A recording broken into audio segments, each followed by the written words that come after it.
you were experiencing all this as you were coming in, and did you come down with them? Were you down with them? I got down to their level and we were seeing eye to eye. And I was thinking that I'm going to be embraced, and I was looking forward to that. But I'm moved along by my angelic beings. There was no strife and no stress and no conflict at all, but I was just following the lead, and I was moving now toward the wall, which had just an unbelievable gate in that wall. But What was when I that say like? gate, when I say gate, I don't mean a door. It's an opening, but it's a large opening. And it was probably, I would say around 70, 75 feet tall. I didn't measure anything, of course, and it would probably be 50 some feet wide. But this opening was very noticeable, and I'm moving toward it. And it's just spectacular and ornate. But in front of that is a podium and a large angel with more power than the ones behind me. And that was obvious. I don't know how, but he seemed to have way more authority and more strength. And it was kind of like he was allowing people to go in or not. And I have thought later, well, doesn't everybody that gets to heaven go in? And I don't have an answer to that, John, but I ask myself sometimes questions, and I don't always have answers for myself. But I came to this angel, again, being escorted by two angelic beings behind me. Everybody's friendly, everybody's wonderful. I couldn't have felt more welcome. And yet I saw this gigantic book on this podium, and the book, the opening, the book itself, the outside of the book was spectacularly ornate and pearlish with gold leaving on it. And the book opened, and I recognized, here I go again. Nobody told me. I didn't have to learn it. I didn't have to hear words. There may have been words, but I knew right here, the book of life. This is the book of life. This book has everybody's name in it that was ever created. And I wonder if my name is in that book, or is my name blotted out? I wasn't sure, and I was nervous. These are things you're thinking as you're seeing it? Yeah. And was this something, I mean, so the book of life is, there in the Bible, whose name is written in the book of life, right? Is the big question. And did you know that, or was this fresh? I knew it. I don't know how I learned it. I don't know, but I knew that my name had to be in there for me to go in. And so the book opened automatically, and it was like there was a bunch of names in there, but none I could see, just mine. And there was my first name, middle name, last name, and 2 dates. And both dates confused me, strangely. Why is that? Because they didn't make any sense at first. They do now. But I was expecting a birth date and a death date, because obviously I died. So why else would I be here?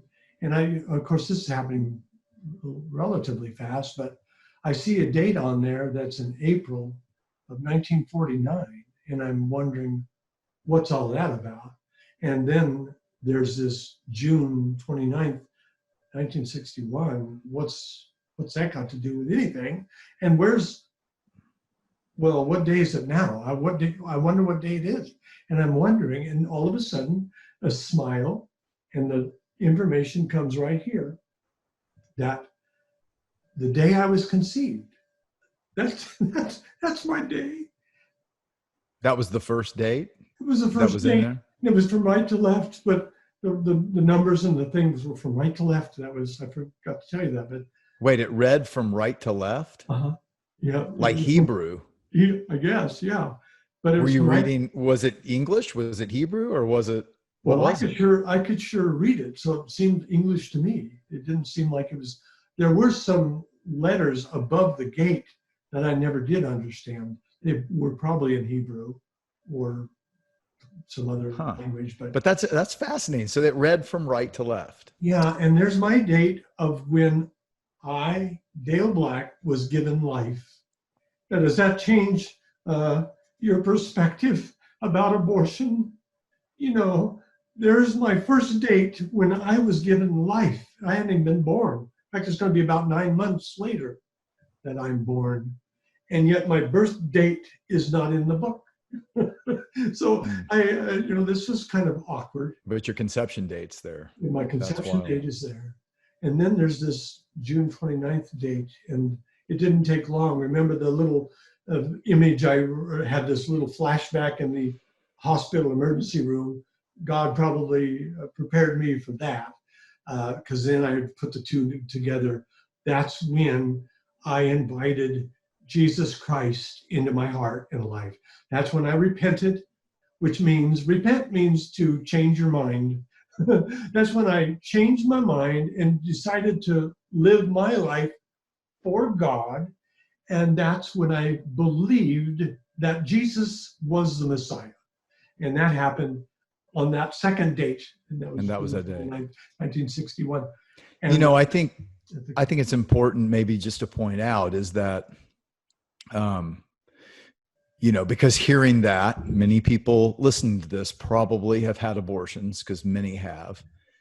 And the reality of those two dates shows that, yes, God considers life from the date of conception, but the other is that, as I've heard you say before, you realize, well, just that decision, that God forgives us of anything, because Jesus paid for everything. And it wasn't a cheap sacrificial payment. right. It cost everything. Yeah. And I know at one point when I interviewed you before, you said you had that intuitive sense of that's why you were welcomed there. Yeah, that it is true.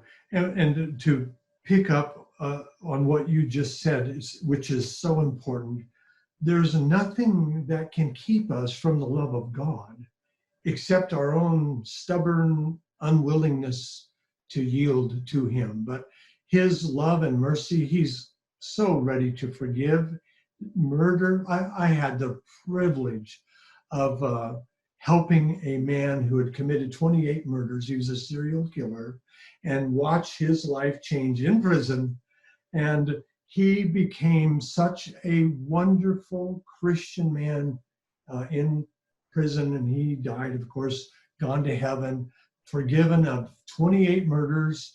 God can forgive anybody of anything. And I will say this too, adding to what you just mentioned, little children, aborted babies, all go to heaven. There's a special place in heaven just for children, for them to be nurtured and to grow and learn the ways of God. There's not one child, not one infant that is not in heaven. They're all. And I've heard others say they experienced that. You saw that or experienced it or knew that?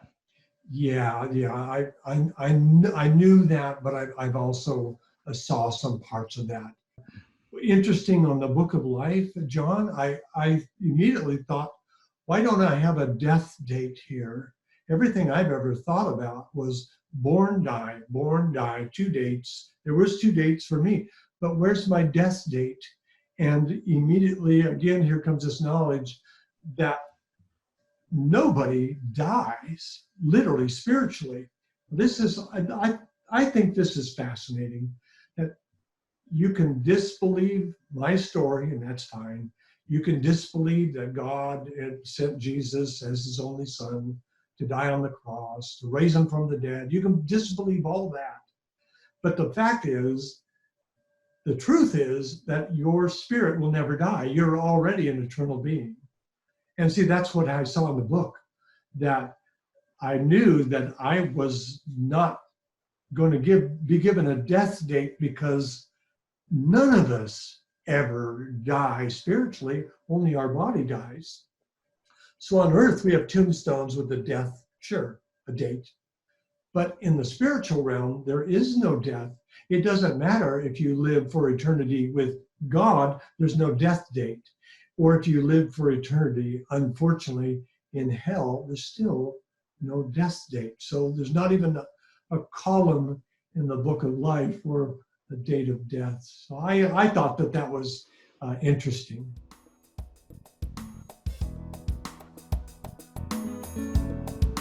After 39 years as Eagle International Ministries, also known as Dale Black Ministries, and by the direction of the Holy Spirit, we have applied for church status, and we're asking God's people to help raise $10,500 in the next 60 days. This is for legal, accounting, and operational expenses.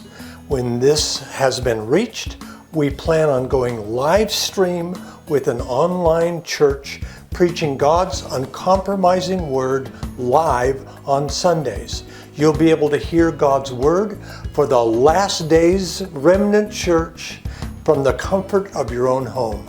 Go to daleblack.org and click on Giving, and then select Eagle International Church with your tithes and offerings. And thank you very much. May God be glorified.